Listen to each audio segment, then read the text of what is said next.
हाँ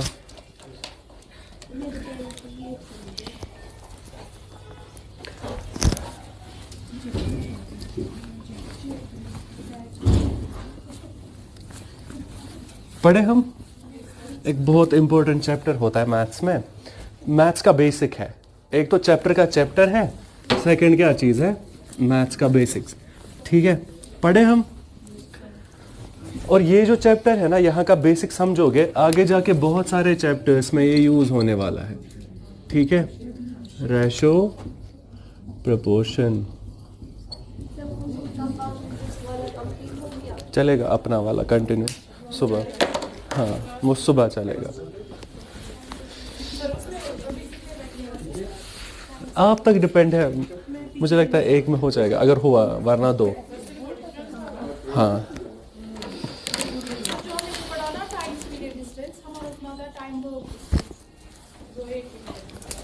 थोड़ा सा कंसेप्ट अलग है, चल रहा है ये।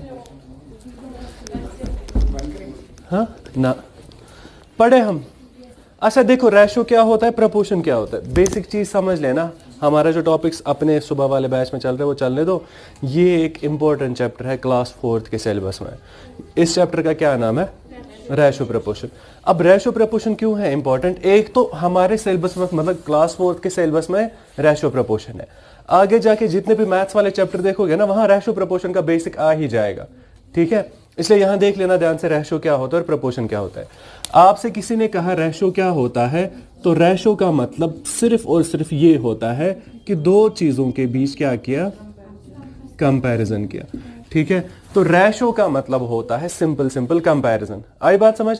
अब कंपैरिजन का मतलब भी समझ लेना क्या होता है। मेरे पास दो फ्रेंड्स हैं, फॉर इंस्टेंस दो बंदे थे, ए और बी।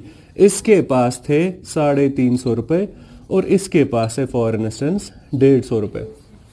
ठीक है, इसके पास कितना था, 350, और इसके पास कितना था, 150 रुपए। बात समझ आई। ठीक है, अब इन दोनों का कंपैरिजन करेंगे, इसके पास 350 है, उसके पास 150 है, तो ये इसका रेशो बन जाएगा 350:150। आई बात समझ। अब 350:150 रेशो हो जाएगा, लेकिन जब भी हम रेशो लिखते हैं ना, अब रेशो का मतलब क्या है, ये कंपैरिजन हमेशा लिखना पड़ता है लोएस्ट टर्म्स में। अब लोएस्ट टर्म्स का मतलब होता है कैंसिलेशन करके। आई बात समझ। तो रेशो का मतलब कंपैरिजन होता है, और कंपैरिजन हमेशा कैसे लिखना होता है, लोएस्ट टर्म्स में। अब 350:150 ही कंपैरिजन हुआ, लेकिन कैसे लिखना है, कैंसिलेशन करके। फिलहाल 0 0 क्या हो जाएगा, और कुछ होगा कैंसिल, 5 से कैंसिलेशन होगी, 5 7R 5 3R, तो ये हमारा रेशो बन जाएगा। ठीक है, तो रेशो कितना आया, 7:3। अब रेशो का मतलब क्या होता है, कंपैरिजन करना, और कंपैरिजन हमेशा कैसे लिखेंगे, लोएस्ट टर्म्स में। लोएस्ट टर्म्स का मतलब कैंसिलेशन। बात समझ आई। और ये जो रेशो का कंपैरिजन होना चाहिए ना, ये हमेशा दो चीजों के बीच होना चाहिए, लेकिन उन दोनों का यूनिट सेम होना चाहिए। ठीक है, तो लोएस्ट टर्म्स में होना चाहिए, लेकिन यूनिट क्या होनी चाहिए, सेम क्वांटिटी होनी चाहिए और सेम यूनिट होना चाहिए। बात समझ आई सबको। ठीक है, ये चीज होनी चाहिए। तो हम रेशो किस चीज को बोलेंगे, दो क्वांटिटीज का कंपैरिजन करना, लेकिन वो क्वांटिटीज कैसे होनी चाहिए, सेम। मतलब मैं एक बंदे का पैसा देखूंगा और दूसरे बंदे की हाइट देखेंगे, वो रेशो नहीं होगा। ठीक है, आई बात समझ। तो दोनों बंदे के पैसों की ही कंपैरिजन को रेशो बोलेंगे। अब ऐसा नहीं होगा कि यहां मैं बोलूंगा A:B था, इसका वेट था फॉर इंस्टेंस 80 kg, ठीक है, और इसकी हाइट है 70 सेंटीमीटर्स, तो ये रेशो नहीं बन जाएगा। ठीक है, क्वांटिटी सेम होनी चाहिए। क्वांटिटी सेम होने के साथ साथ क्या होना चाहिए, यूनिट भी सेम होना चाहिए। ठीक है, अब मैं ये बोलूंगा, समझ लेना, ए और बी थे, ठीक है, इसका वेट है 80 kgs और ये है for instance 2 tons for instance. ठीक है, तो यहां मैं ये नहीं बोल सकता हूं 80:2 रेशो है। रेशो का मतलब दोनों का वेट ही होना चाहिए, लेकिन यूनिट भी क्या होना चाहिए, सेम होना चाहिए, और सेम यूनिट के साथ साथ क्या होना चाहिए, कैंसिलेशन करके लोएस्ट टर्म्स में होना चाहिए। यहां तक बात समझ आई ना सबको। तो कैंसिलेशन किस चीज को बोलेंगे, comparison of two similar quantities जिनका सेम यूनिट होगा, और हमेशा कैसा लिखना है, लोएस्ट टर्म्स में। यहां तक बात समझ आई। ठीक है, तो सिंपली हम रेशो को बोल सकते हैं comparison of two similar quantities, ठीक है ना, हैविंग उनका यूनिट क्या होना चाहिए, same unit, having same units. और हमेशा कैसे लिखना होता है, इन लोवेस्ट टर्म्स, ये हमेशा लोवेस्ट टर्म्स में लिखना होता है। तो ये चीज़ मैं डेफिनेशन में बोल सकता हूँ फिलहाल, ठीक है। तो comparison of two similar quantities having same units in lowest terms, हमेशा ये लोवेस्ट टर्म्स में लिखना है, ठीक है। बात समझ आई। अब इधर कुछ सीखने की चीज़ है, समझ लेना, समझोगे सारे।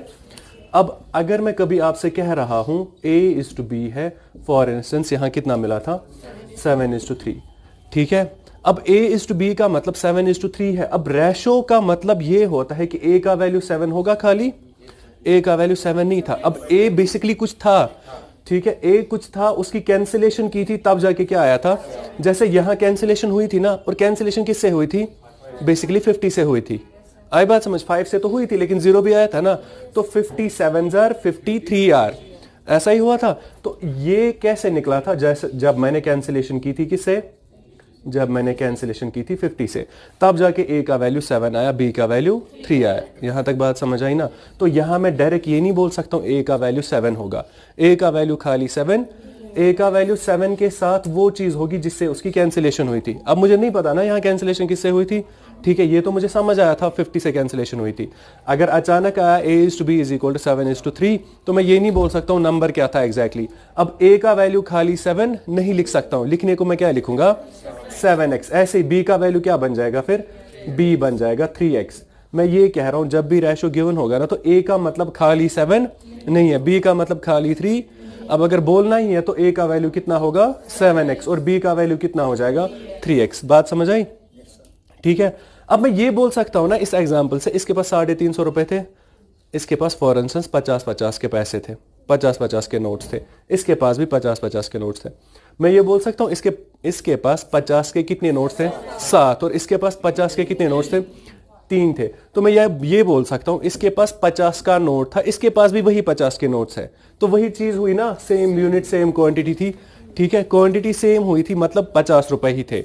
इसके पास कितने 50 रुपए थे, 7, इसके पास कितने 50 रुपए थे, 3, फिर टोटल कितने 50 रुपए थे, 10, ठीक है। तो ये चीज मैं बोल सकता हूं, अगर इसने कहा A:B = 7:3, मैं ये बोल सकता हूं A के पास 7 है, B के पास वैसे ही 3 है। बात समझ आई। A के पास 7 50 रुपए थे, B के पास वैसे ही कितने रुपए हैं, 3 रुपए, 3 50 रुपए थे, ठीक है।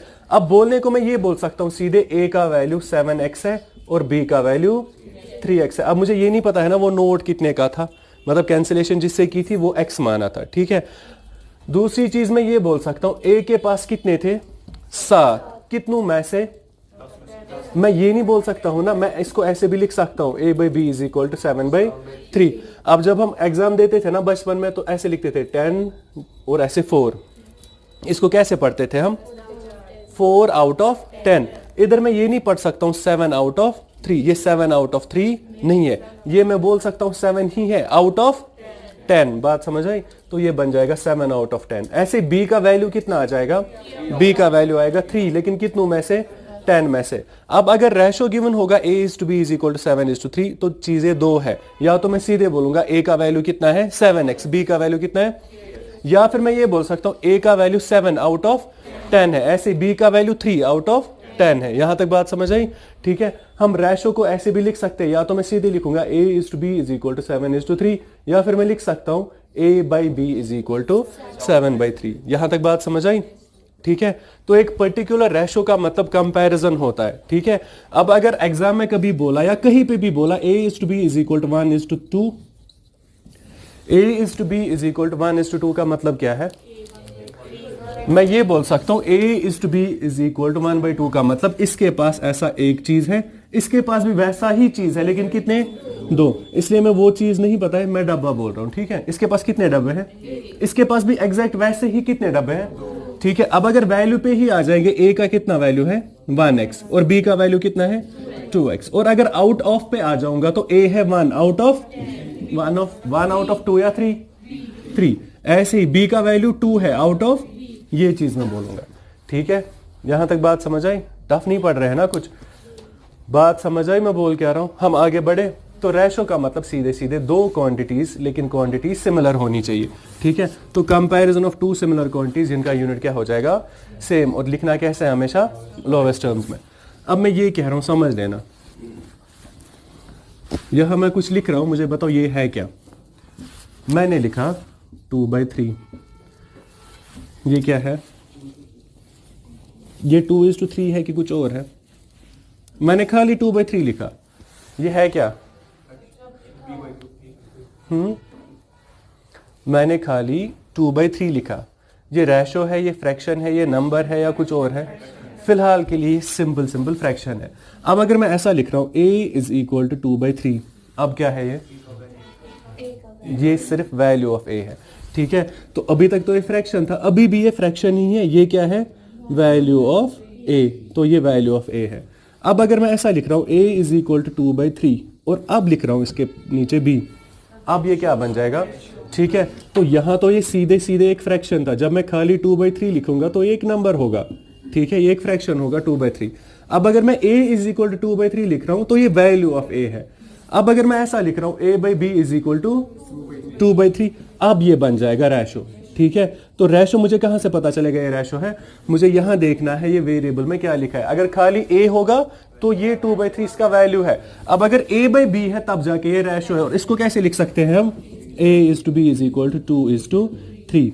ये टफ था कुछ, ठीक है, बात समझ आई। अब जब भी रेशो गिवन होगा ना तो रेशो लिख के होगा ऐसे, a/b = 2:, अब कितनी चीजें आई इसमें, दो, पहली वाली चीज और दूसरी वाली चीज। रेशो में जो पहली वाली चीज आती है ना a, इसको हम बोलते हैं एंटीसीडेंट, आई बात समझ, या फिर इसी को बोलते हैं प्रीसीडेंट, ठीक है, और इसको बोलते हैं कॉन्सिक्वेंट, ठीक है। फिलहाल एंटीसीडेंट और कॉन्सिक्वेंट को, ठीक है, एक को क्या बोलते हैं एंटीसीडेंट और दूसरे को क्या बोलते हैं कॉन्सिक्वेंट, ठीक है।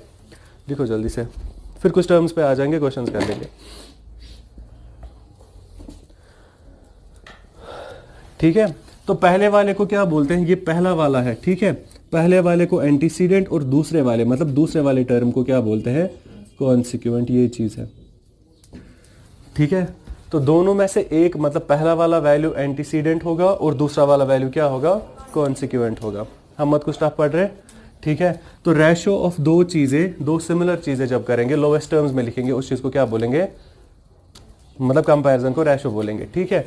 और लिखना भी कैसे है, पहले वाली चीज को क्या बोलेंगे एंटीसीडेंट और दूसरे वाली चीज को क्या बोलेंगे, फिलहाल यहाँ 2 जो है ये क्या होगा फिर एंटीसीडेंट और 3 क्या होगा कॉन्सिक्वेंट होगा। हम कुछ टफ पढ़ रहे, यहां तक बात समझ आई। अब इसने जब कहा a/b = 2:3 तो मुझे समझ आया a का वैल्यू कितना है, a का वैल्यू खाली 2 नहीं है, 2x है, और b का वैल्यू क्या है, फिर टोटल कितने चीजें हैं, 5, ठीक है। तो a का अगर वैल्यू ही देखना है तो मैं बोलूंगा 2/5, ठीक है, 2/5। ऐसे b का वैल्यू क्या होगा 3/5, ठीक है।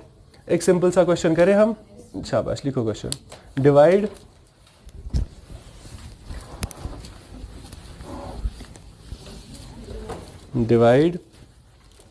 ठीक है 240, ये ऐसे क्वेश्चंस पूछेंगे हमारे एग्जाम में। Divide 240 in the ratio 1:3, divide 240 in the ratio 1:3। अब 1 का मतलब ये एंटीसीडेंट है और 3 का मतलब कॉन्सिक्वेंट है, ठीक है, शाबाश, आएगा करना कितना, ये तो कुछ बेसिक सी चीज है, हम आगे बढ़ेंगे अभी, ठीक है। अब इसने क्या कहा 240 को क्या करो, इसको डिवाइड करो इन द रेशो 1:3।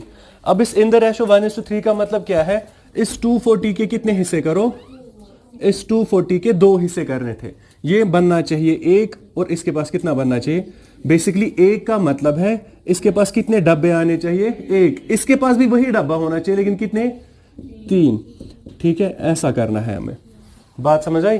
तो यहां A बन जाएगा और यहां B बन जाएगा, A को मिलेगा 1 डब्बा, B को कितने डब्बे मिलने चाहिए, 3, फिर कितने डब्बे करने हैं टोटल 4। वो तो मैं शक्ल से ही बोल सकता था ना, जब रेशो बोला था A:B का रेशो 1:3 है, इसका मतलब है A को कितना मिलेगा, 1 कितने में से, 4 में से, और B को कितना मिलेगा, 3 कितनों में से, 4 में से। ठीक है, 1/4 किस चीज का, जिस चीज को डिवाइड करना है, डिवाइड किसको करना है, 240। ऐसे ही 3/4 किस चीज का, जिसको डिवाइड करना है, यही चीज है। ठीक है, 240 को ही हिस्से करने थे ना। अब हिस्से कितने करने, बेसिकली 2 ही करने थे, लेकिन करने कितने हिस्से थे, 4। उन 4 में से इसको 1 देना था और उन 4 में से इसको 3 देने थे। तो A का वैल्यू आ जाएगा 1/4 ऑफ 240, उसका मतलब 1/4 ऑफ 240। ठीक है, 4 से कैंसिलेशन होगी, 4 1 जार 4, 6 जार 24, साथ में 0, तो A का वैल्यू कितना आ जाएगा, 60। ऐसे B का वैल्यू कितना आ जाएगा, 3/4 ऑफ 240।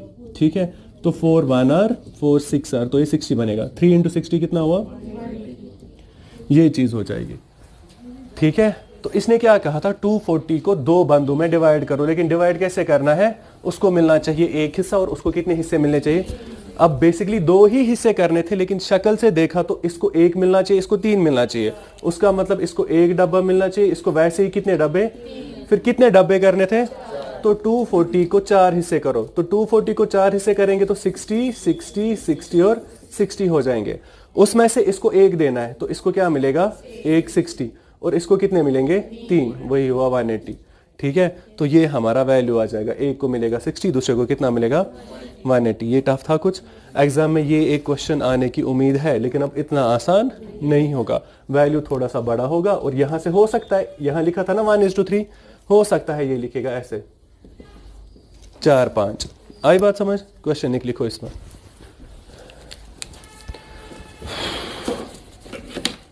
ठीक है, हम मत कुछ टफ पढ़ रहे हैं।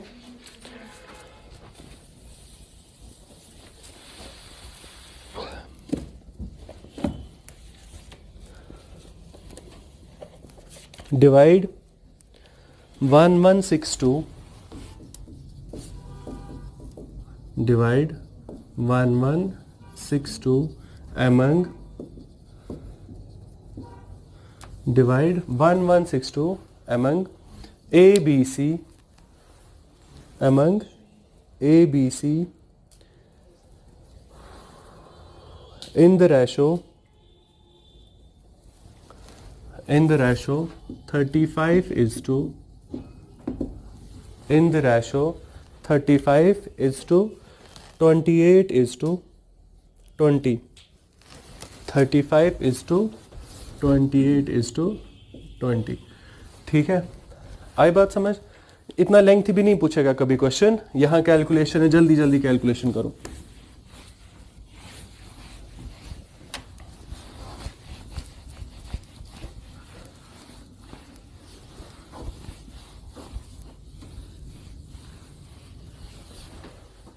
शाबाश।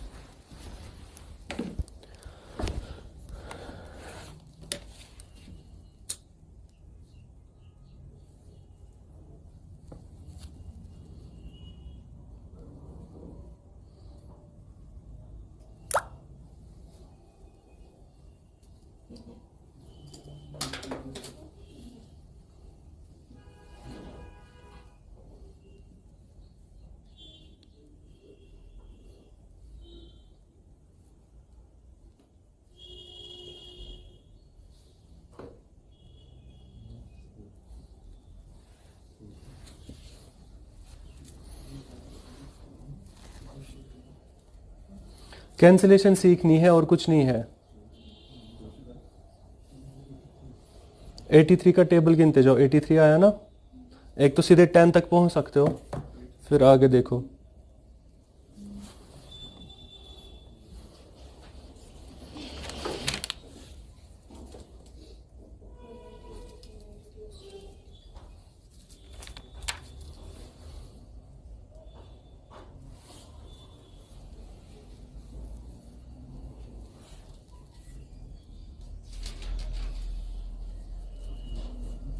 कैंसिलेशन आई, हो गया, शाबाश।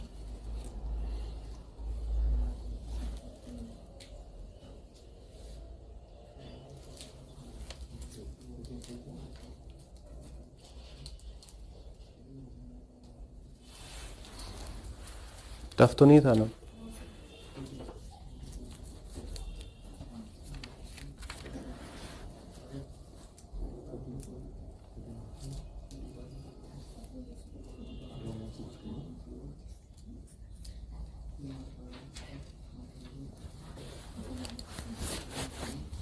हो गया, आगे बढ़ सकते हैं ना हम?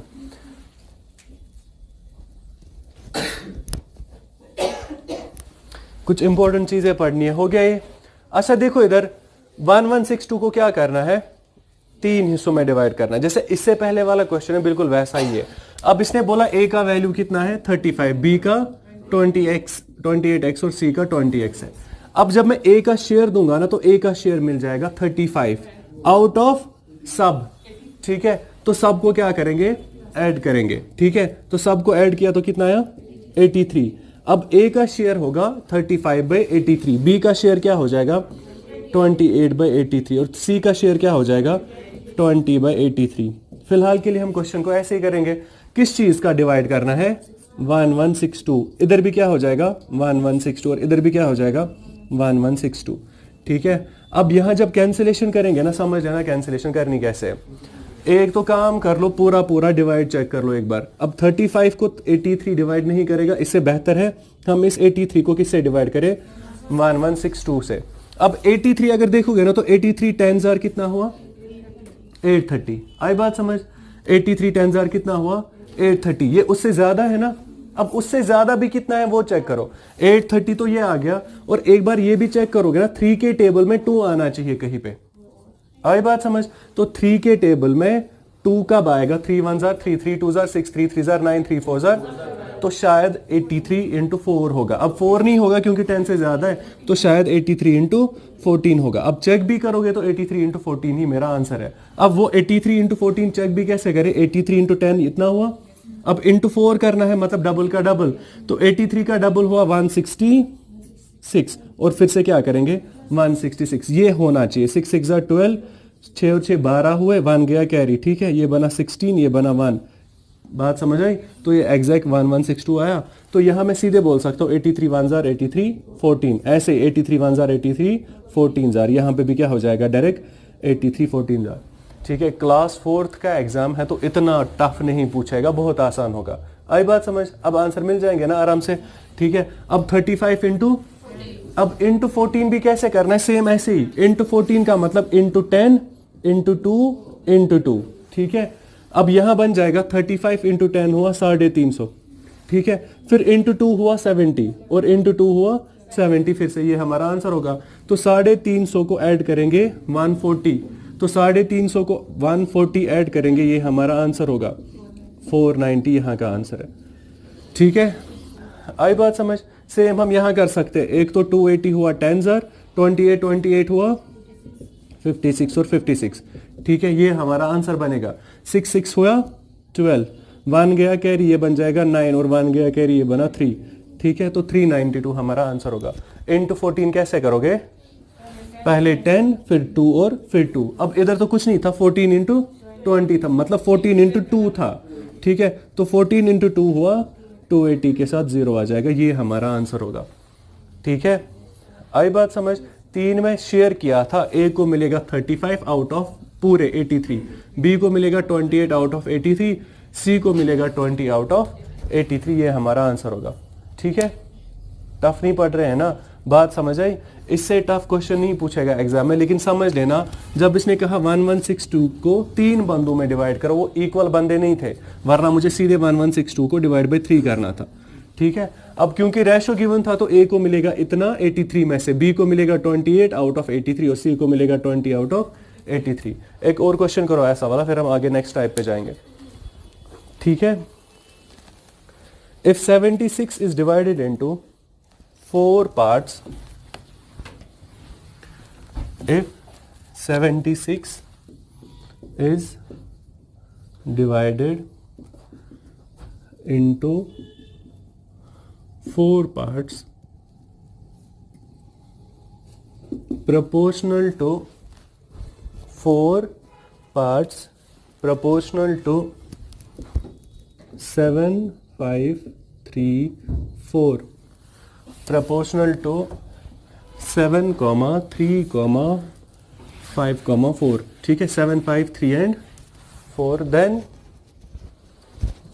the smallest part is, then the smallest part is, ये पूछेगा, then the smallest part is.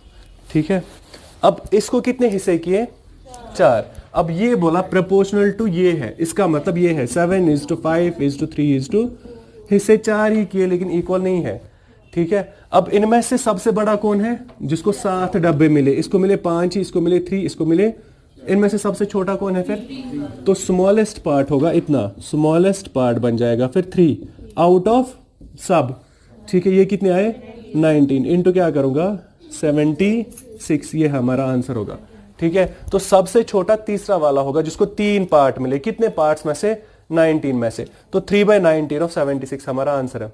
ठीक है, अब 19 वाला तो सीधे सीधे यहां कैंसिल हो जाएगा. 19 1 आर 19 4 आर. तो हमारा आंसर कितना आ जाएगा? 3/4 इज इक्वल टू 12. ये हमारा आंसर मिल जाएगा. ठीक है, हम टफ पढ़ रहे हैं कुछ. ठीक है, ये तो एक बेसिक सी चीज हुई. इतना आसान क्वेश्चन हो सकता है ऐसा वाला एक क्वेश्चन पूछे क्लास 4th में, बाकी तो नहीं पूछेगा. लेकिन समझ आई ना बात? हुआ क्या? तो जब भी रेशो बोलेगा 3:4:5:6, इसका मतलब है इसको कितने मिलेंगे? 3. तो इसको बोलूंगा मैं 3x, इसको कितना बोलूंगा? 4x, उसको क्या बोलेंगे? 5x, और उसको क्या बोलेंगे? या तो ये बोलेंगे, या फिर अगर डिवाइड करना पड़ेगा तो कितने हैं ये? 3. कितनों में से? सब में से. तो ये कितने हैं? 18. बात समझ आई? ठीक है, 18 ही आ गया क्या? ऐसे ही इसको क्या मिलेगा? 4/18. इसको क्या मिलेगा? 5/18. और इसको 6/18 ऑफ वही चीज जिसका डिवाइड किया था. ठीक है, अब रेशो क्या होता है? रेशो होता है कंपैरिजन. सेकंड चीज क्या लिखी है इधर? प्रोपोर्शन किसको बोलोगे?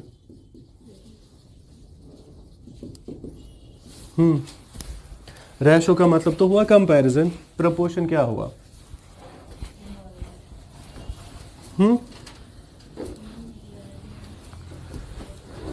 रेशो का मतलब कंपैरिजन है. प्रोपोर्शन का मतलब क्या होगा?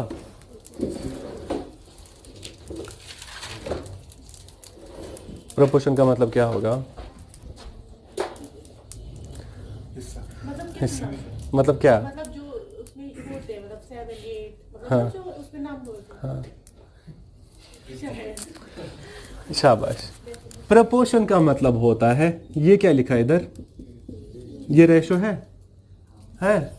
इसका वैल्यू लिख रहा हूं 3:4. ये एक रेशो है, ये भी एक रेशो. बीच में क्या लगाया? यहां से एक रेशो होगा, वहां से एक रेशो होगा, बीच में इक्वल टू लगा, उसको प्रोपोर्शन बोलते हैं. ठीक है, तो प्रोपोर्शन का मतलब होता है इक्वालिटी ऑफ रेशोज.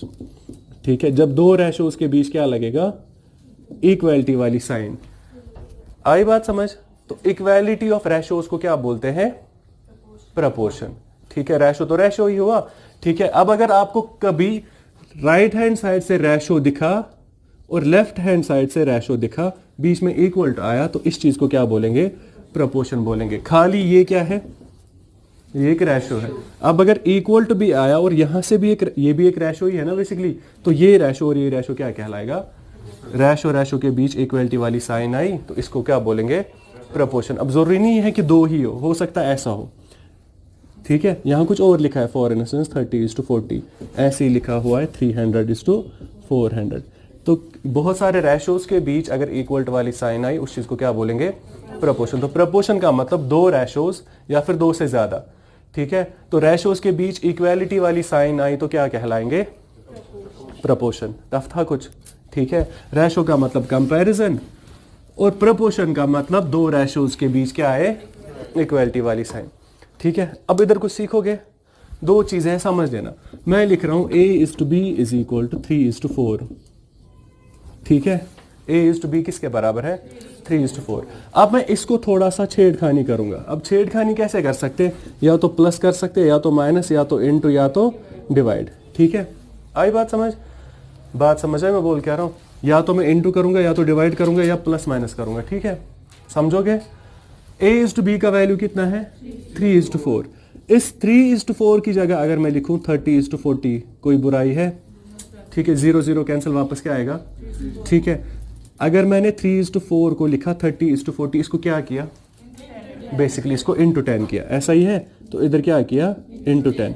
अब मैं उसी नंबर को फॉर इंस्टेंस इंटू 2 करूंगा, ठीक है। बताओ रेशो क्या बनेगा?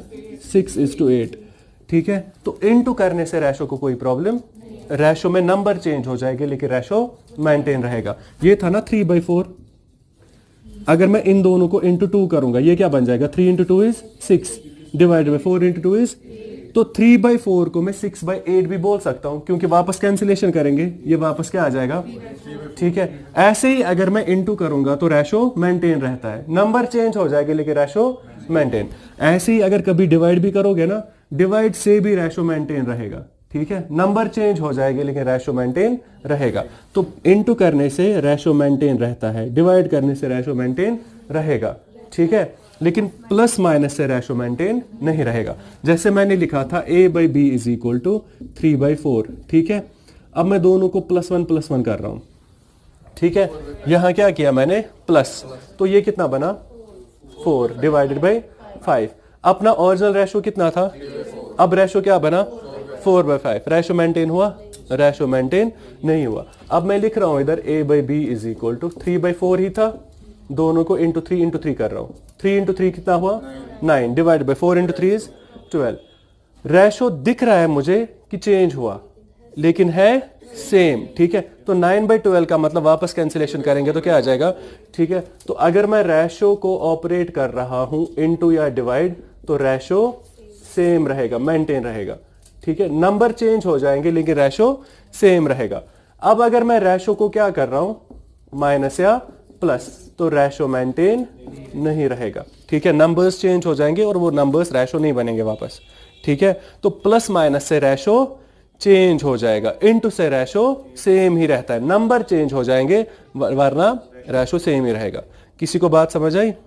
ठीक है। अब इधर इसने कहा था ना, ऐसा समझ लेना, मैंने जब लिखा a/b इज इक्वल टू 2:3, इस 2:3 की जगह मैं लिख सकता हूं ना 20:30 भी, ठीक है। मैं लिख सकता हूं 200:300 भी। अब बेसिकली कर क्या रहा हूं मैं? इनटू कर रहा हूं। तो इनटू डिवाइड से रेशो को कोई प्रॉब्लम नहीं है, नंबर चेंज हो जाएंगे लेकिन रेशो मेंटेन है। इनटू या डिवाइड से कोई प्रॉब्लम नहीं है। प्रॉब्लम किससे है? अगर नंबर्स को प्लस या माइनस हुआ तो रेशो चेंज हो जाएगा, ठीक है। किसी को बात समझ आई? हम क्वेश्चंस कर सकते हैं ना अब। तो जब भी अब क्वेश्चन पूछेगा ना कि नंबर्स को ऐड किया या माइनस किया, उसका मतलब है रेशो मेंटेन नहीं रहेगा, चेंज हो जाएगा, रेशो चेंज होगा। तो प्लस माइनस से रेशो चेंज हो जाएगा, ठीक है। और इनटू डिवाइड से रेशो सेम ही रहेगा, ठीक है। इतना याद रहेगा। यहां से हमारे क्वेश्चंस पूछे जाएंगे, ठीक है। एक क्वेश्चन लिखे हम, शाबाश। Two numbers are in the ratio. Two numbers are in the ratio 1:2. ठीक है। यहां तक क्या आप बोल सकते हो? a का वैल्यू क्या होगा? खाली 1 चलेगा? नहीं, a का वैल्यू होगा 1x और b का वैल्यू क्या होगा? तो इसने बोला two numbers are in the ratio 1:2, मैं बोलूंगा a/b है कितना, और a का वैल्यू कितना मानोगे? खाली 1 चलेगा? नहीं, तो 1x। और b का वैल्यू कितना मानेंगे? 2x। Full stop. If 7 is added to both the numbers, if 7 is added to both the numbers, मुझे बताओ रेशो मेंटेन रहेगा कि चेंज होगा? कंफर्म चेंज है, क्योंकि क्या हुआ? प्लस हुआ। If 7 is added to both the numbers, the ratio becomes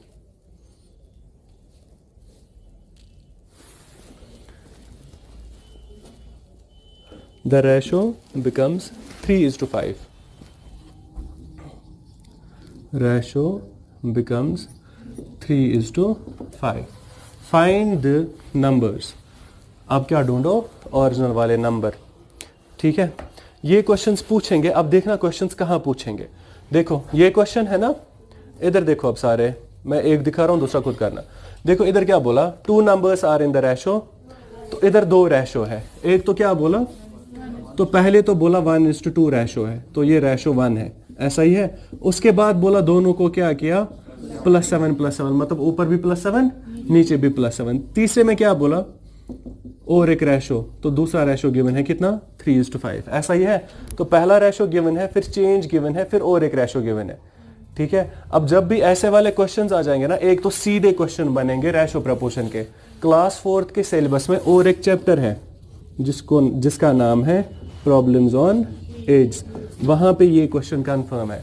अब क्वेश्चन क्या आएगा, दो बंदों की एज की रेशो क्या है, इतना। अब इधर क्या बोला था, 7 इज एडेड, वहां ये नहीं बोलेंगे 7 इज एडेड, बोलेंगे 7 साल बाद। 7 साल बाद का मतलब ही हुआ ना कि दोनों को साथ साथ ऐड करो, अब बोलेगा रेशो चेंज हुआ। मतलब बिल्कुल एजेस वाला क्वेश्चन है। ठीक है, और यही क्वेश्चन प्रॉब्लम्स ऑन एजेस में भी करेंगे हम। अब देखो इधर क्या हुआ, 2 numbers are in the ratio 1:2, फिर बोला चेंज, फिर बोला और एक रेशो। मतलब रेशो गिवन है, फिर चेंज गिवन है, फिर और एक रेशो गिवन है। अब जो पहला वाला रेशो है ना, ये पहला वाला रेशो मुझे नंबर्स देगा। ठीक है, आई बात समझ। फिर हम चेंज को इंट्रोड्यूस करेंगे, जो दूसरा वाला रेशो है उससे हमारी इक्वेशन बन जाएगी। ठीक है, तो दूसरे वाले रेशो से क्या बन जाएगी, अब देखो कैसे। पहले बोला 2 numbers are in the ratio of, उसका मतलब है 1:2 रेशो में है, ऐसा ही है। 1:2 रेशो का मतलब है, फिर पहला वाला कितना होगा 1x, और b क्या होगा 2x। तो यहां तक तो मुझे समझ आया। जब इसने कहा 2 numbers are in the ratio 1:2, उसका मतलब हुआ पहला वाला होगा 1x और दूसरा वाला क्या होगा, यही चीज मैं कह रहा था। रेशो क्या देगा, पहला वाला रेशो नंबर्स मिले, दो नंबर्स, एक कितना है 1x, दूसरा कितना है 2x। अब चेंज को ला, बोला 7 इज एडेड टू बोथ, तो दोनों को क्या करो 7 ऐड, तो +7 और +7। तो पहले वाले रेशो मुझे नंबर देते हैं। इसने बोला 1:2, उसका मतलब है 1x और 2x। 7 is added to both का मतलब +7 +7। उसके बाद बोला रेशो बिकम्स का मतलब इक्वेशन। ठीक है, तो दूसरा वाला रेशो क्या देगा मुझे, इक्वेशन। अब क्योंकि 1x डिवाइडेड बाई 2x को प्लस प्लस किया, रेशो चेंज होगा, क्योंकि प्लस में रेशो चेंज होता है। रेशो चेंज हुआ, कितना चेंज हुआ 3/5। 3x/5x नहीं बोलेंगे हम। ठीक है, मैं खाली क्या बोलूंगा 3/5। बात समझ आई, क्योंकि x तो ये है ओरिजिनल वाला नंबर। ठीक है, तो 1/2 का मतलब 1x/2x। फिर बोला दोनों को क्या करो ऐड, +7 वो रेशो क्या बन जाएगा, ये एक इक्वेशन बनी। इस इक्वेशन को क्या करेंगे, सॉल्व करेंगे। डिवाइडेड बाय 5 यहां जाएगा तो इंटू हो जाएगा, और दोनों से इंटू हो जाएगा, ये बन जाएगा 5 × 1x + 7 इज इक्वल टू 3 को वहीं पे रहने दो, ये सारा कहां जाएगा 3 के पास, ये बनेगा 3 × 2x + 7। ये एक इक्वेशन बनी। इस इक्वेशन को क्या करेंगे, सॉल्व करेंगे। फिर से समझना, बहुत इंपॉर्टेंट क्वेश्चन है। पहले रेशो से नंबर बनाएंगे, 1/2 का मतलब 1x/2x। फिर आगे बोला 7 इज एडेड टू बोथ, मतलब दोनों को क्या करो 7 ऐड। अब मैंने अभी यही सीखा था, इंटू करता तो रेशो यही रहता, डिवाइड करता तो रेशो यही रहता, प्लस माइनस से चेंज होगा। तो प्लस किया 7 उसका मतलब है अब रेशो 1/2 ही नहीं होगा, कुछ और होगा। क्वेश्चन वही से बोलता है रेशो कितना बना, तो पहले रेशो से नंबर बनाएंगे, चेंज इंट्रोड्यूस करेंगे, चेंज आई मतलब प्लस आया तो रेशो चेंज होगा। रेशो क्या बना 3/5। पहले से नंबर बनाएंगे, चेंज इंट्रोड्यूस करेंगे, दूसरा रेशो क्या देगा मुझे, इक्वेशन। अब इस इक्वेशन को सॉल्व करेंगे। एक्स वालों को एक साइड रखो, नंबर वालों को, खाली नंबर वालों को दूसरे साइड। ये सॉल्व करना आएगा। 5 × 1 क्या हुआ 5x plus 7 5 are 35 is equal to 3 2 are 6x plus 21। ठीक है, अब x वालों को अलग करो और नंबर्स वालों को अलग, क्योंकि यहां 5 थे उधर 6 थे, बेहतर है इसी 5 को कहां लो, वहां। तो ये बन जाएगा 6x माइनस 5x। 35 रहेगा इधर ही, प्लस 21 यहां क्या हो जाएगा -21। ठीक है, अब 35 माइनस 21 क्या हुआ 14 इज इक्वल टू 6x में से 5x, तो x का वैल्यू कितना आया, x का वैल्यू 14 आया। बात समझ आई। मैं बेसिक इसलिए समझा रहा हूं क्योंकि हमारे एसएसबी क्लास 4th में अच्छा खासा टाइम मिलेगा, हम आराम से ऐसे कर सकते हैं। ठीक है, x का वैल्यू कितना आया। अब क्वेश्चन ने बोला फाइंड दी नंबर्स। अब नंबर 3x 5x था कि 1x 2x, तो हमारे नंबर्स ये थे, a था 1x और b कितना था 2x। तो 1x का मतलब 1 × 14 और 2 का मतलब 2 × 14, तो हमारा आंसर होगा 14 और 28। ये हमारे आंसर्स बन जाएंगे। यही क्वेश्चन प्रॉब्लम्स ऑन एज में कंफर्म ये क्वेश्चन होगा। ठीक है, अब वहां क्या लिखा होगा, दो बंदों की एज का रेशो 1/2 है 7 साल के बाद। 7 साल के बाद का मतलब ही है +7 +7। ठीक है, आई बात समझ? ऐसे क्वेश्चन पूछेंगे, मैं ये कह रहा हूं पुराने रेशो को इनटू डिवाइड करेगा ना तो रेशो चेंज नहीं होगा, पुराने रेशो को अगर प्लस माइनस करेगा तो रेशो चेंज हो जाएगा। ठीक है, आई बात समझ? पहला वाला रेशो नंबर देगा, चेंज इंट्रोड्यूस करेंगे तो दूसरा वाला रेशो इक्वेशन बनाएगा। ठीक है, क्वेश्चन लिखोगे? शाबाश। और एक क्वेश्चन लिखो, मतलब ये कुछ इंपॉर्टेंट से क्वेश्चन है, लिखना है, लिखो जल्दी से।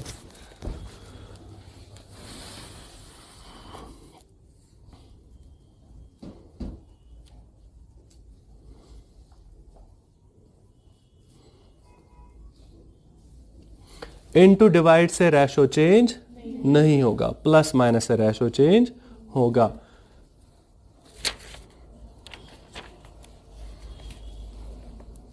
क्या बात है? मोशन का है?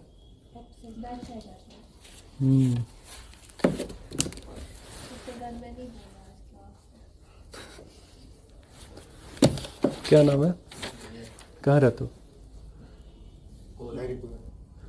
यारीपुरा। कुलगाम इतना बड़ा है, कुलगाम हम अरविंद से स्टार्ट करके उधर ख़त्म करेंगे शोपियां के साथ। ठीक है, और वहाँ से बानीहाल के साथ। ठीक है, हम कहाँ थे? पढ़े हम? यहाँ तक बात समझ आई? आगे बढ़ सकते हैं? और एक क्वेश्चन ऐसा वाला करो, फिर हम कुछ और करेंगे। किसको? हाँ हाँ exactly.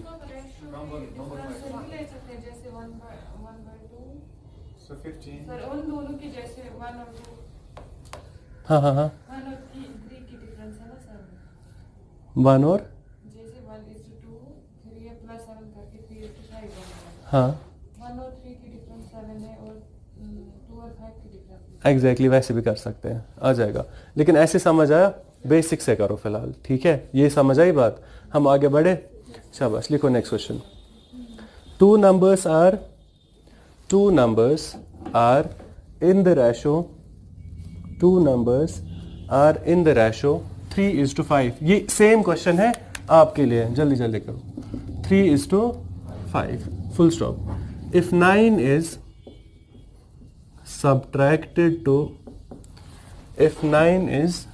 subtracted to both the numbers, बताओ रेशो चेंज होगा कि नहीं? हाँ, if 9 is subtracted to both the numbers, full stop, the ratio becomes 12:23. the ratio becomes 12:, अब इधर समझ भी लेना क्वेश्चन आता कैसे। the ratio becomes 12:, find the largest number। दोनों में से क्या देखो?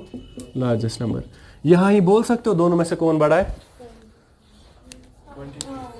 बट नंबर कहां है? नंबर ये है कि 9 है? तो नंबर ये है 3x और 5x। लार्जेस्ट कौन है? तो 5x मेरा आंसर है। कर लो।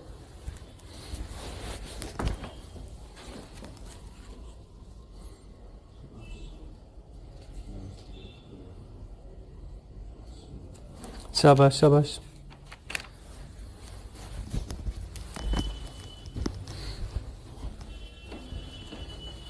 आप क्रॉस से कर रहे थे? हाँ कर लो, हो जाएगा वैसे भी, लेकिन पहले बेसिक समझो। अब वापस अपने तरीके से किया। हाँ शाबाश, बेहतर है ऐसे ही करो, क्योंकि याद रखने की ज़रूरत नहीं है। इसके बहुत सारे ट्रिक्स है, वरना कॉपी कहाँ से लाई है? हाँ कहाँ से लाई? सच सच बताओ, गवर्नमेंट डिपार्टमेंट से कोई? अच्छी बात है। हाँ कहाँ से लाई? पता नहीं, दुकान से लाई। क्या क्या क्या? अच्छा नहीं, अच्छी है।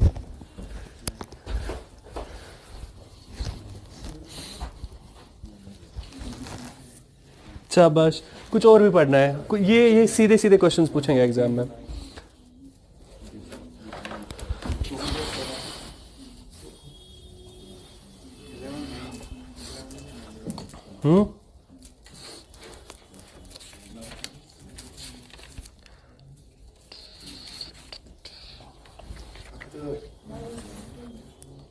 इतना टाइम किसके पास होता है?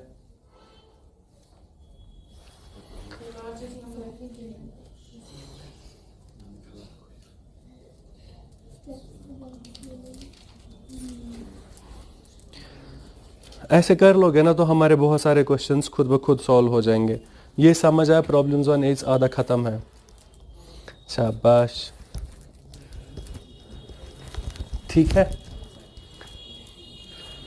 तो मुझे ये समझ आया जब क्वेश्चन आता है ना तो हमें क्या करना है, एक रेशो गिवन है, फिर चेंज गिवन है, फिर दूसरा रेशो गिवन है। पहला वाला रेशो क्या करेगा, पहला वाला रेशो नंबर बनाएगा, चेंज के बाद दूसरा वाला रेशो क्या करेगा, इक्वेशन बनाएगा। तो इसने बोला two numbers are in the ratio 3:2, उसका मतलब एक होगा 3x और दूसरा कितना होगा 5x। फिर बोला इफ 9 इज सब्ट्रैक्टेड टू, तो दोनों को क्या करेंगे माइनस। तो अगर इंटू 9 करते तो रेशो 3/5 ही रहता, डिवाइडेड बाय 9 करते तो रेशो 3/5 ही रहता। प्लस माइनस से रेशो चेंज हो जाएगा, ठीक है। अब क्योंकि रेशो चेंज होगा कंफर्म था, इसने वही से बोला रेशो कितना चेंज हुआ 12/23। अब क्वेश्चन को सॉल्व करना आएगा, ठीक है। तो ये 23 हो जाएगा इन दोनों को डिवाइड, और ये 12 हो जाएगा इन दोनों को डिवाइड। फिलहाल के लिए मैं बोल सकता हूं 23 into 3x minus 9 is equal to 12 ही रहेगा। ये दोनों कहां जाएंगे, उधर, ये बन जाएगा 5x माइनस 9। इंटू करना आएगा। अब इधर 23 का टेबल था लेकिन आसान है, 23 इंटू 3 वो हुआ 69x माइनस 23 इंटू 9। तो 23 इंटू 9 का मतलब 230 को 23 माइनस करना है, वो कितना हुआ 207। 12 इंटू 5 आसान है 60x माइनस 12 इंटू 9 इज 108। ऐसा ही होगा। अब ज्यादा x कहां है, इधर, बेहतर है वही वाला इसके पास लाएंगे। ये बन जाएगा 69x minus 60x is equal to, ये माइनस 207 वहां बन जाएगा प्लस 207 माइनस 108। अब अगर ध्यान से देखोगे ना, ये स्टेप करने की जरूरत नहीं है, मैं जबानी कर सकता हूं ना 23 इंटू 3, तो सीधे 23 इंटू 3, मतलब ये दो स्टेप्स करने की जरूरत, ठीक है। समझ आया क्यों, क्योंकि 2-3 क्वेश्चंस करेंगे तो हो जाएगा। अब तो पता ही है 23 इन दोनों के साथ इंटू होगा, ये लिखने की जरूरत, तो 23 इंटू 3 सीधे लिखेंगे इधर। बात समझ आई, ठीक है। अब 69 में से कितने माइनस करो, ये बन जाएगा 9x इज इक्वल टू 207 में से 108 का मतलब 99। अब ये 9 कहां जाएगा, इधर ही डिवाइड करो, 9 1 जार 9, x का वैल्यू क्या आया 11। अब क्वेश्चन छोटा वाला नंबर मांगा कि बड़ा वाला, तो बड़े का मतलब दोनों में से बड़ा। 3x बड़ा है कि 5x, तो 5 मेरा आंसर है 5x। 5x का मतलब 5 इंटू 11, वो कितना हुआ 55 हमारा आंसर होगा। ये टफ था कुछ, ठीक है। अभी तक हमने 2 एक्सपेक्टेड क्वेश्चन पढ़े। एक तो वो वाला क्वेश्चन किया जहां क्वेश्चन ने बोला था divide this number in the ratio ऐसा कुछ, ठीक है, this is to this is to this, ठीक है। ये एक एक्सपेक्टेड क्वेश्चन है ये वाला, ठीक है। अब आपकी किस्मत है, हो सकता है नंबर छोटे हो लेकिन होंगे ठीक ठाक, ज्यादा टफ, ठीक है। तो क्वेश्चन बोलेगा ये वाला नंबर इन 3 या इन 4 रेशो में डिवाइड करो, फिर पूछ सकता है सबसे छोटा कौन या सबसे बड़ा कौन। ये बात समझ आई। और ये एक अच्छा खासा एक्सपेक्टेड क्वेश्चन है, रेशो में पूछ सकता है, नहीं पूछा ना तो इतना तो कंफर्म है एजेस में होगा, ठीक है। तो क्वेश्चन क्या पूछेगा, present age are in the ratio 3:5। 9 साल पहले, 9 साल पहले का मतलब क्या है, प्रेजेंट एज को -9 करो, या तो बोलेगा बिफोर 9 ईयर्स, बिफोर 9 ईयर्स का मतलब है प्रेजेंट एज को -9 करो, या फिर पूछ सकता है आफ्टर 9 ईयर्स का मतलब प्रेजेंट एज को क्या करो। यही same questions problems on age में पूछ सकते हैं। मतलब ये तो कंफर्म है 99% चांसेस है, या तो रेशो में पूछेगा, नहीं पूछा तो एजेस में पूछ सकता है, ठीक है। यहां तक बात समझ आई। आगे बढ़े हम। अब रेशो का मतलब क्या होता है, कंपैरिजन, और प्रपोर्शन का मतलब क्या है। फिर रेशो और प्रपोर्शन में डिफरेंस क्या है, रेशो और प्रपोर्शन में डिफरेंस क्या है। रेशो और प्रपोर्शन में डिफरेंस ये है कि रेशो खाली एक रेशो होगा, ठीक है। तो जहां आपको ये 2 डॉट दिखे ये बन जाएगा रेशो। अब अगर इक्वल टू भी आया और यहां से और एक रेशो है तो ये क्या बन जाएगा। और इक्वालिटी ऑफ रेशोज को क्या बोलते हैं, जरूरी नहीं है 2 ही हो सकता है 3-4 रेशोज के बीच equal to equal to equal to चले, ठीक है। और इस पहले को क्या बोलते हैं, एंटीसीडेंट, और इस दूसरे को क्या बोलेंगे, कॉन्सिक्वेंट, ठीक है। हम पढ़ सकते हैं आगे। अब बहुत इंपॉर्टेंट टाइप ऑफ क्वेश्चन आते हैं जिनको बोलते हैं मर्जिंग ऑफ रेशोज। ठीक है, अब रेशो सिर्फ 2 बंदों के बीच होगा कि 3 बंदों के बीच कि सिर्फ 4 के बीच या फिर बहुत सारों के बीच? हो सकता है 2 ही के बीच हो और हो सकता है बहुत सारों के बीच हो। ये फिर से एक एक्सपेक्टेड क्वेश्चन बनता है इस चैप्टर का। समझोगे सारे? अब समझ लेना, यहां जब क्वेश्चन पूछता है ना तो क्वेश्चन ये पूछेगा, समझना है? ठीक है, समझना है। ऐसा लिखेगा a is to b is equal to 2 is to 3 and b is to c is equal to, ठीक है, कुछ भी 5 is to 7 फिलहाल के लिए। ठीक है, फिर बोलेगा then a is to b is to c is equal to। ठीक है, आई बात समझ? क्वेश्चन ऐसा पूछेगा, a is to b कितना है 2 is to 3, b is to c कितना है 5 is to 7 और दिखाना मुझे क्या है तीनों का अब एक साथ। अब बेसिकली कितने बंदे थे टोटल? 3 ही थे ना, तो 2 बंदों का अलग से रेशो फिर और 2 बंदों का अलग से रेशो। अब क्या मांग रहा है? एक साथ रेशो। ठीक है, इसको क्या बोलेंगे? Merging of ratio.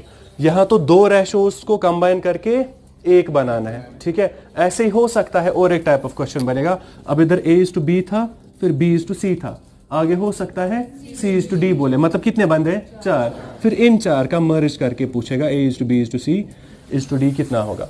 ठीक है, पहले हम 2 वाले का 3 बनाएंगे, फिर 3 वालों का 4 बनाएंगे। ठीक है, पढ़े हम?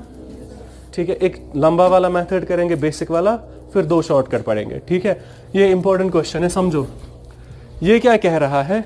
a is to b का रेशो गिवन है, b is to c का रेशो गिवन है। अब क्या मांग रहा है? कंबाइन में तीनों का रेशो। ये भी तो रेशो ही था ना, लेकिन ये 2 बंदों का अलग, 2 बंदों का अलग। अब क्या मांग रहा है? ये तीनों का एक साथ। अब तीनों का एक साथ, a इनको एक साथ कौन मिलाएगा? a मिलाएगा, b मिलाएगा कि c? इन दोनों को b मिलाएगा। आई बात समझ? तो मर्ज किसको करना पड़ेगा? b को। अब मैं ऐसे लिख रहा हूं, समझ लेना, a is to b इधर है और b is to c इधर है। a is to b का वैल्यू कितना है? 2 is to 3। b is to c का वैल्यू कितना है? 5 is to 7। ऐसा ही है। अब a तो एक ही जगह है, c भी एक ही जगह है, ये दोनों अलग अलग फैमिलीज है फिलहाल। इन 2 फैमिलीज को अगर कोई जोड़ेगा तो कौन जोड़ेगा? b तभी जोड़ सकता है जब b का वैल्यू सेम होगा। ठीक है, अगर इधर 3 था, काश इधर भी 3 होता तो मैं इन दोनों की जगह एक ही जगह लिखता। आई बात समझ? तो 3 3 दोनों जगह होता तो मैं लिखता 2 is to 3 और 3 3 ही रहता, is to 7। ये मेरा आंसर था। ठीक है, मर्ज कौन करता? b तभी मर्ज कर पाएगा जब दोनों जगह b का वैल्यू सेम है। अब इधर b का वैल्यू सेम था, b का वैल्यू सेम। अब मुझे क्या करना पड़ेगा? b का वैल्यू सेम बनाना पड़ेगा। ये मर्ज का बेसिक मेथड है, हम एग्जाम में ऐसे नहीं करेंगे, लेकिन इसको समझेंगे एक बार। ठीक है, मर्ज कौन करेगा? b मर्ज करेगा। b मर्ज तब करेगा जब b का वैल्यू क्या होगा? जब b का वैल्यू सेम होगा। फिलहाल b का वैल्यू सेम है। हमारी किस्मत अच्छी होती तो इधर 3 होता, तो मैं सीधे बोलता b 3 3 ही है, तो 2 is to 3 is to 7 मेरा आंसर था। अब क्योंकि यहाँ 3 है और यहाँ क्या है? 5, मुझे दोनों को सेम बनाना है। ठीक है, अब सेम कैसे बना वो समझना। 3 के टेबल में कहीं पे 5 आता है? 3 के टेबल में कहीं पे 5 आता है? हमारे साइड से जो 3 का टेबल है ना, उसमें 5 नहीं आता कहीं पे। 3 1 जार 3, फिर 3 2 जार 6 आता है सीधे। आया समझ? तो ऐसे 3 1 जार 3, तो यहां पे कहीं 5 दिखेगा? आप ये बोल रहे हो 3 into 5। ठीक है, तो इधर कहीं पे 5 दिखेगा? नहीं दिखेगा ना। बात समझ आई? सुनो, अगर इधर लिख के होता ना 6, समझा रहा हूं, इधर क्या लिख के होता तो इसको मैं बोलता तुम 6 ही रहो, मैं इसको into 2 करूंगा। ठीक है, इसको into 2 करते तो ये बन जाता 4 is to 3 2 जार 6। अब 6 और 6 मर्ज होता। ठीक है, आराम से मर्ज होता। अब यहाँ 6 नहीं था, इधर क्या था? 5। अब 5 के टेबल में कहीं पे 3 नहीं होता है, 3 के टेबल में कहीं 5, इसलिए इन दोनों को अगर सेम बनाना है तो इन दोनों को जरूरी क्या करना पड़ेगा? एलसीएम निकालना पड़ेगा। ठीक है, ठीक है, एलसीएम निकालना आता है। ठीक है, तो एलसीएम कैसे निकालेंगे? एलसीएम ऑफ 3 और 5 निकालना है। तो 3 और 5 की शक्ल चेक करेंगे, ये बी प्राइम। जब दोनों प्राइम होंगे ना तो दोनों को इनटू ही करेंगे, वही एलसीएम है। तो कितना आया? 15। तो एलसीएम कितना आया? 15। एलसीएम 15 का मतलब है इन दोनों को क्या बनाओ? 15। इसको 15 कैसे बना सकते? बनाना तो 3 को था, लेकिन रेशो को दोनों को मल्टीप्लाई करना पड़ेगा। तो इसको 15 बनाने के लिए इंटू 5, इसको 15 बनाने के लिए तो इंटू 3 सिर्फ इसको नहीं होगा, पूरे रेशो को होगा। इंटू 5 सिर्फ इसको करना था लेकिन पूरे रेशो को हो जाएगा। जब इंटू 5 करूंगा ना तभी जाके रेशो मेंटेन रहेगा, यही तो पढ़ा था। ठीक है, अब A:B है 2:3, ठीक है, और B:C कितना था 5:7। दोनों का एलसीएम कितना आया, इसलिए मैं यहां पे भी B को 15 बनाऊंगा, यहां पे भी B को 15 बनाऊंगा। ठीक है, B को अगर 15 बनाया तो इंटू 5 करना पड़ेगा। अब इंटू 5 सिर्फ इसको करोगे कि दोनों को, दोनों को, इसलिए ताकि रेशो मेंटेन रहे। ठीक है, तो 5 × 2 क्या हुआ = 15, और यहां से क्या बनेगा 15 = 7 3 या 21। अब ये ऐसा था ना, ये A था, ये B था, ये B था और ये C था। अब मैं A/B को बोलूं 2/3 या 10/15, कोई प्रॉब्लम है?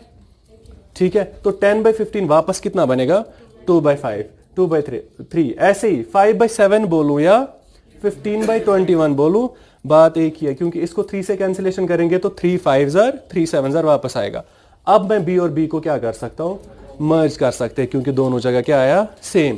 तो A:B:C कितना बनेगा 10:15:21, ये हमारा आंसर होगा। मुझे बताओ अगर हम एग्जाम में ऐसे करें तो कोई बुराई है? बुराई, लेकिन हम ऐसे नहीं करेंगे। ठीक है, तो ये तो एक मेथड हुआ, कौन सा वाला, सीधे मर्ज मेथड। ठीक है, ये कौन सा मेथड है, सीधे जो हमने मर्ज मेथड अभी पढ़ा, ये वाला मेथड होता है मर्ज वाला मेथड। अब मर्ज वाले मेथड में करना क्या होता है, हम उस बंदे को मर्ज करेंगे जो दोनों जगह सेम है। सेम कौन है, B और B, लेकिन B और B का वैल्यू क्या होना चाहिए, सेम। अगर ये सीधे इधर 3 होता तो मैं इसको बोलता तो मर्ज हो गए, 3 3 3 ही आता, क्योंकि यहां 3 था और यहां 5 था, तो इन दोनों को क्या करना पड़ेगा, सेम बनाना पड़ेगा। सेम कैसे बनाएंगे, इन दोनों को क्या करेंगे, एलसीएम। अब एलसीएम करते भी कैसे हैं, दो नंबर्स का अगर एलसीएम करना है और वो दोनों प्राइम होंगे, दोनों प्राइम नंबर्स का एलसीएम हमेशा इंटू ही होता है। ठीक है, आई बात समझ? तो दोनों को सेम बनाया, इसको इंटू 5 करना पड़ा, इसको इंटू 3 करना पड़ा। अब इंटू 5 सिर्फ इसको नहीं होगा, पूरे रेशो को होगा। इंटू 3 सिर्फ 5 को नहीं होगा, पूरे रेशो को होगा, ताकि रेशो मेंटेन रहे। ठीक है, तो ये बन जाएगा 10:15, और यहां से क्या बना 15:21। अब 15 15 सेम है तो मर्ज होगा, तो ये बन जाएगा 10:15। हम एग्जाम में कभी ऐसे नहीं करेंगे, ये तो समझाना था मर्ज क्यों हुआ था, क्योंकि B ने मर्ज किया। B मर्ज तब करेगा जब दोनों जगह सेम होगा। ठीक है, अब जब भी मर्ज वाला क्वेश्चन आएगा ना, इसको हम सिर्फ और सिर्फ इन्वर्टेड n मेथड से करेंगे। अब n तो सीधे ऐसे होता है ना, इन्वर्टेड n लिखोगे तो ऐसे होगा। ठीक है, तो इसको कैसे करेंगे हम, इन्वर्टेड n मेथड से। अब इन्वर्टेड n मेथड होता क्या है वो समझ लेना। ऐसा लिख के था ना, A:B = 2:3, और B:C क्या था 5:7। ठीक है, हमें क्या निकालना था, A:B:C। एक्सपेक्टेड क्वेश्चन है, इसलिए ध्यान से देखना, समझोगे सारे। अब हमें क्या निकालना है, A:B:C। इन्वर्ट n ऐसा होता है ना, तो इन्वर्टेड n ये हुआ। ठीक है, अब इन्वर्टेड n का मतलब क्या है वो समझो। पहली बार ऐसे चलेंगे, ऐसे। ठीक है, तो ऐसे चलेंगे, A:B:C निकालना है ना। हाँ, दिखता है? अब देखो, ये था इन्वर्टेड n मेथड। कैसा होता है, n ऐसा होता है, इन्वर्टेड n होगा ऐसे। ठीक है, तो पहली बार ऐसे चलो, 2 × 5, तो 2 × 5 क्या हुआ 10। दूसरी बार ऐसे चलो, 5 × 3 = 15। तीसरी बार ऐसे चलो, 3 × 7 = ये इसका आंसर है। ठीक है, आराम से 2 सेकेंड्स में आंसर मिलेगा।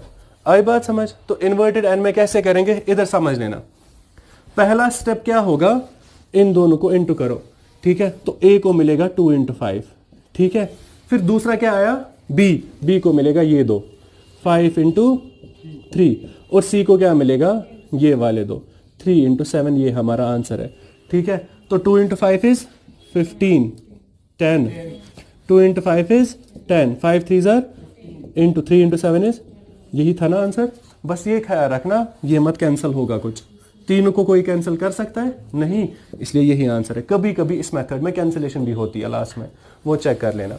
ठीक है, आई बात समझ? तो हमारा आंसर क्या आया, 10:15:21। ठीक है, मेथड्स मैंने 3 बोले थे। हमने कितने लिखे 2। अब थर्ड मेथड क्या होता है, इससे भी आसान, ये वाली चीज समझ आई। तो मर्ज बेसिकली ये होता है, बी को मर्ज करना है। बी तभी मर्ज होगा जब दोनों जगह सेम होगा। अब जब भी 2 रेशो से 3 रेशो बनाने होंगे हम मर्ज वाले मेथड से। अब तो मुझे समझ आया मर्ज का मतलब क्या है। हम कैसे करेंगे इसको, इन्वर्टेड एंड मेथड से। करना कैसे है, 2 into 5, मतलब ऐसे, पहली बार ऐसे, दूसरी बार ऐसे, तीसरी बार ये होगा ए, ये क्या होगा बी, और ये क्या है, ये वाला ए होता है, ये वाला ऐसे जाएंगे तो बी का वैल्यू, ऐसे जाएंगे तो सी का वैल्यू होता है। ठीक है, हम कुछ स्टफ पढ़ रहे हैं। कितने मेथड दिखाए, तो फर्स्ट वाला होता है मर्ज वाला मेथड, सेकंड वाला मेथड कौन सा है, इन्वर्टेड एंड, और थर्ड वाला मेथड होता है सीधा सीधा एलिमिनेशन वाला मेथड ऑप्शन से। ठीक है, अब एलिमिनेशन वाला मेथड क्या होता है समझ लेना। एलिमिनेशन वाला मेथड होता है ऑप्शंस को क्या करेंगे, हम कौन सा एग्जाम दे रहे हैं, कॉम्पिटिटिव एग्जाम, जिसमें मल्टीपल चॉइस क्वेश्चंस होते हैं। ठीक है, मल्टीपल चॉइस का मतलब नीचे क्या होंगे, 4 ऑप्शंस। बताओ ऑप्शंस आप ही। एक तो ये ऑप्शन होगा 15:10:21, सेकंड मानेंगे 10:15:22, थर्ड मानेंगे 10:15:20। ठीक है, और थर्ड मानेंगे फॉर इंस्टेंस 10:15:21, ऐसा कुछ। ठीक है, चलो लास्ट वाला कुछ ऐसे करते हैं, ऐसा है। ठीक है, एग्जाम में ऑप्शंस होंगे ना, या फिर नहीं होते, होते। तो हमारे पास अब मर्ज वाला मेथड भी है, इन्वर्टेड एंड अच्छा खासा अच्छा मेथड है। ठीक है, मर्ज से तो कभी नहीं करेंगे, अब कैसे करेंगे, या तो इन्वर्टेड एंड से करो या फिर ऑप्शन से करो। अब ऑप्शन देख लेना क्या है, a/b का वैल्यू कितना है, मैं ये कह रहा हूं a/b का वैल्यू अगर 2:3 है ना, तो वो जब तक हम जिंदा है तब तक a/b का वैल्यू 2:3 ही रहेगा, वो कभी चेंज। अब चेंज कैसे हो सकता है नंबर चेंज हो। इधर लिख के था ना a/b इज इक्वल टू 2:3, है ना। अब 2:3 की जगह कुछ और लिख के होगा, लेकिन रेशो हमेशा क्या रहेगा, 2:3 ही रहेगा। मैं इन दोनों को इंटू 2 करूं, दोनों को, बताओ ये कितना बनेगा अगर इंटू 2 किया, 4:6। ये 4:6 बेसिकली क्या है, ऐसे ही 2:3 को मैं लिख सकता हूं 20:30, मैं 200:300 भी लिख सकता हूं। अब दोनों को इंटू 15 करो, तो ये बन जाएगा 2 into 15 is 30, 3 into 15 is, तो 30:45 भी बेसिकली क्या है।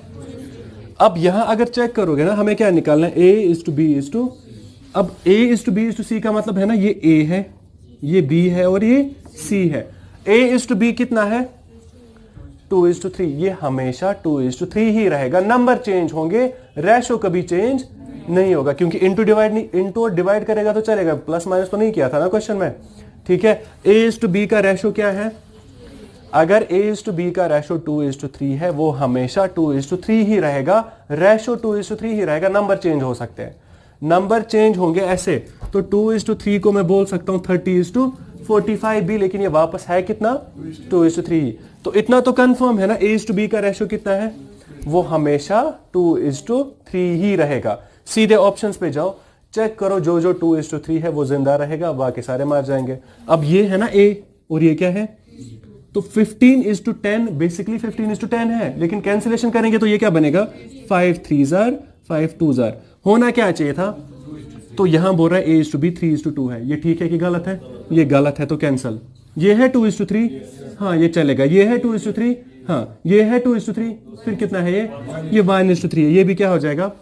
ऐसे ही हमारे एग्जाम में क्वेश्चन होते हैं, मैक्सिमम टाइम्स 4 में से 3 कैंसिल होते हैं। अब कितने बचे, ठीक है, तो यहां मुझे ये समझ आया 15:10 नहीं चलेगा, क्योंकि ये 10:15 होना चाहिए था, 2:3 ही रहेगा। नंबर चेंज हो गया, रेशो मेंटेन रहेगा। ठीक है, अब दूसरा कितना आया, 5:7। 5:7 का मतलब लास्ट के 2 का रेशो क्या रहेगा, 5:7। अब 5:7 होगा, 10:14 भी चल सकता है, चलने को कुछ भी चल सकता है, लेकिन कैंसिलेशन करने के बाद क्या आना चाहिए, 5:7, क्योंकि पहले ही 2 ऑप्शन कैंसिल हुए ना, उनकी तरफ देखने की जरूरत। ऑप्शंस क्या होने चाहिए, 5:7। बात समझ आई। अब इधर देखो 5:7 कौन है, ये 5 है, इसको मैं बोल सकता हूं। ठीक है, अब 15:22 को लोएस्ट टर्म्स में ला सकते हो, नहीं होगी ना, तो ये भी आंसर नहीं है। 15:20 को लास्ट टर्म्स में ला सकते हो, ला सकते हैं, 5 3s are 5 4s are, ये भी हमारा आंसर, इसलिए हमारा आंसर होगा फिलहाल नन ऑफ दीज, या फिर लास्ट वाला ऑप्शन हो सकता है, और एक कौन सा वाला, 10:15:, अब चेक करेंगे एक बार, 2:3 होना चाहिए, क्या ये 2:3 है? हाँ, 5:2 5:3 तो ये 2:3 है। दूसरी बार क्या होना चाहिए, 5:7। अब ये दोनों 5:7 है, 3 5s 3 7s, तो ये चलेगा, ये हमारा आंसर होगा। ऐसे हम ऑप्शंस को एलिमिनेट करेंगे, ठीक है।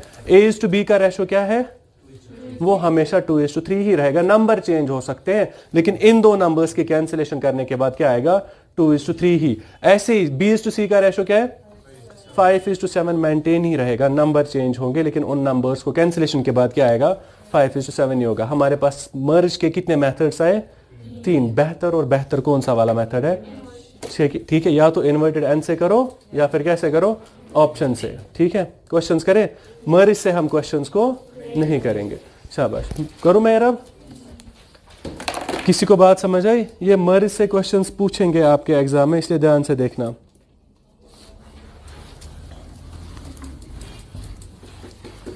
एक दो क्वेश्चंस मर्ज वाले करते हैं, फिर हम आगे बढ़ेंगे।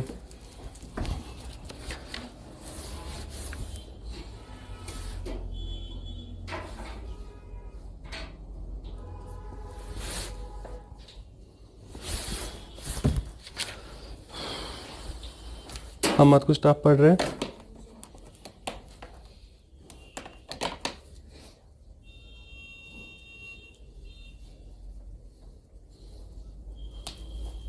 करना है क्वेश्चन?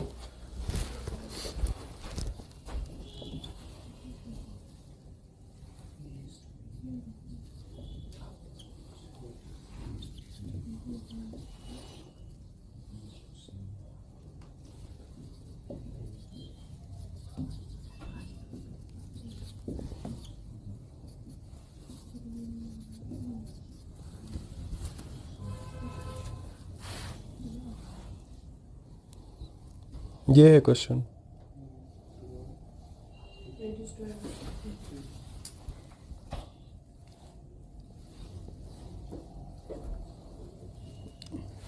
कितना?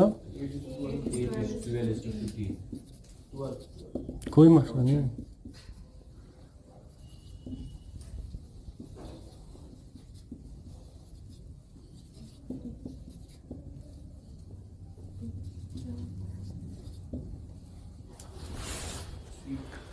ठीक है, जल्दी से और एक क्वेश्चन करो। अब इन बेहतर है इन्वर्टेड एन से करो, या तो ऑप्शंस को एलिमिनेट करो। ये एक्सपेक्टेड क्वेश्चन है।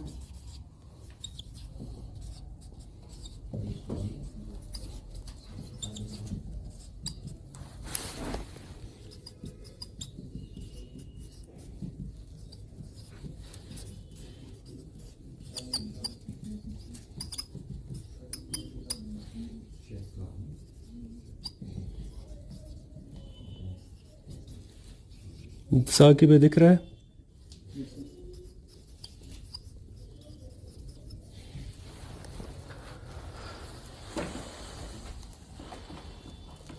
कर लो। दोनों बेहतर है, इन्वर्टेड एन से भी और ऑप्शन से भी। ठीक है, अभी पता चलेगा ऑप्शंस क्यों इंपॉर्टेंट है।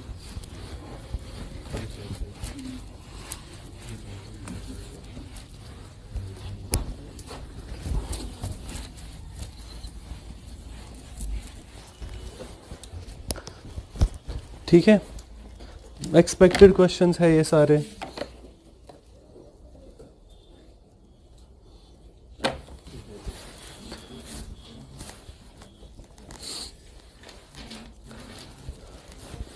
हो गए दोनों? टफ नहीं है ना ये?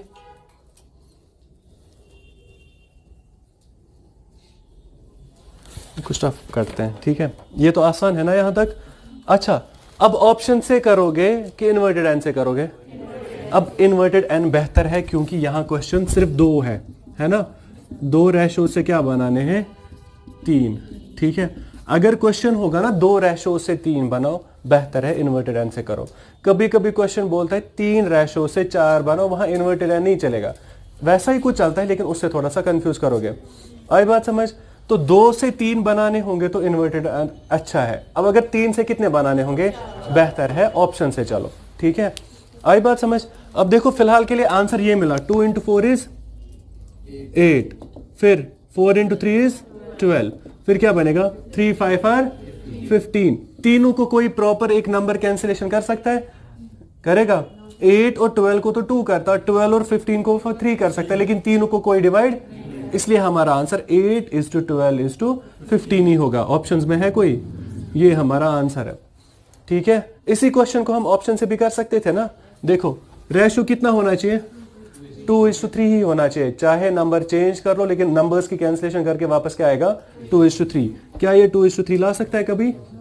नहीं, क्योंकि इनको कोई कैंसिलेशन ही नहीं कर सकता है। तो 8:15 8:15 ही है। ये 2:3 बन सकता है? हाँ, ये 2:3 बन सकता है। 4 से कैंसिलेशन करके 2:3 बन सकता है।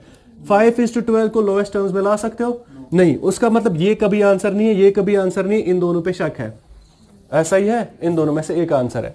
आगे चेक करो, B:C का रेशो क्या है? 4:3। इस 12:13 को लोएस्ट टर्म्स में ला सकते हो? ये ला के हैं, इसको और कैंसिलेशन, ये हमारा आंसर। 3 कैंसिल हुए, बचा एक, ये हमारा आंसर होगा। फिर भी चेक करो, ये बन सकता है 4:5, 3 4 आर 3 5 आर। ठीक है, ऐसे फिलहाल इसको ऑप्शन से एलिमिनेट करें। देखो होना क्या चाहिए? 5:7। 5:7 का मतलब नंबर चेंज होंगे, लेकिन कैंसिलेशन के बाद आंसर क्या आएगा? 5:7। अब देखो ये 5:7 बन सकता है कभी? ये बन जाएगा 15:21। ठीक है, फिर और चेक करेंगे, फिलहाल के लिए 6 से कैंसिलेशन करेंगे। 6 5 आर 6 7 आर बन सकता है? हाँ, ये बनेगा। 11 से कैंसिलेशन, तो ये भी चल सकता है, ये भी चल सकता है, ये चलेगा। ये कभी 5 7 बन सकता है। 7 5 आर 7 7 आर, तो तीनों चल सकते हैं।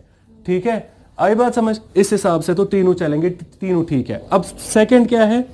6:11। तो लास्ट वाले दो का रेशो 6:11 बनना चाहिए। इन दोनों की कैंसिलेशन कर सकते हो? हाँ, 11 से। तो 7 और 6, तो ये 7:6 होगा। बनना क्या चाहिए? ये कभी आंसर है? ये हमारा आंसर नहीं होगा। अब इसको चेक करो, 49 और 47, तो ये बन जाएगा 7 से कैंसिलेशन। 7 7 आर 7 6 आर, तो 7:6, ये भी हमारा आंसर। अब इसको चेक करो, 42 और 77। ठीक है, तो 7 6 आर 7 11 आर बनेगा। हाँ, ये बनेगा, ये हमारा आंसर है। हो सकता है ये भी ना बने, तब जाके आंसर क्या था। ये मैं क्यों सिखा रहा हूं? क्योंकि तीसरे के लिए काम आएगा, जब 3 रेशो से 4 बनाने हैं। ठीक है, तो इधर अगर होगा तो सीधे चलेंगे 5 6 आर। तो अब ऐसा था ना, A:B:C, तो 5 × 6 बन जाएगा पहला वाला। ठीक है, B को क्या मिलेगा? 6 × 7, और C को क्या मिलेगा? 7 × 11। अगर कुछ कैंसिल हो रहा है तो इधर ही करो, कुछ कैंसिल नहीं होगा। 5 6 आर 30, 6 7 आर 42, 7 11 इज 77, ये हमारा आंसर है। ठीक है, आई बात समझ? मैंने क्यों ऑप्शन सिखाए? क्योंकि 3 रेशो से कभी 4 रेशोज एक साथ बनाने पड़ेंगे। ठीक है, आई बात समझ? क्वेश्चंस करें? यहां तक बात समझ आई सबको? आगे बढ़े हम, सेम यही क्वेश्चन करेंगे। 2 रेशो से कितने बनाने हैं? 3, लेकिन अब रेशो थोड़ा सा टेढ़ा गिवन है। ठीक है, देखो क्वेश्चन, इफ 1/2 ऑफ ए, ये पूछेंगे, ये क्वेश्चंस बहुत इंपॉर्टेंट है। 1/2 of A is equal to 2/5 of B.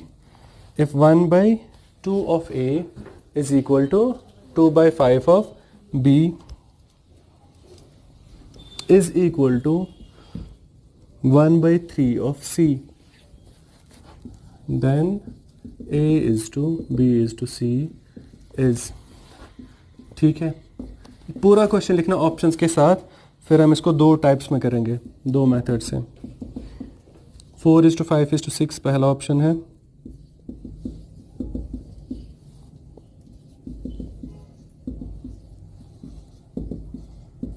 Question देखते ही आंसर मिल जाएगा आराम से। फिलहाल क्वेश्चन पूरा लिखो। If 1/2 of A is equal to 2/5 of B is equal to 1/3 of C, then A is to B is to C is equal to 4 5 6 6 4 5 5 4 6 और 4 6 5। Expected questions है।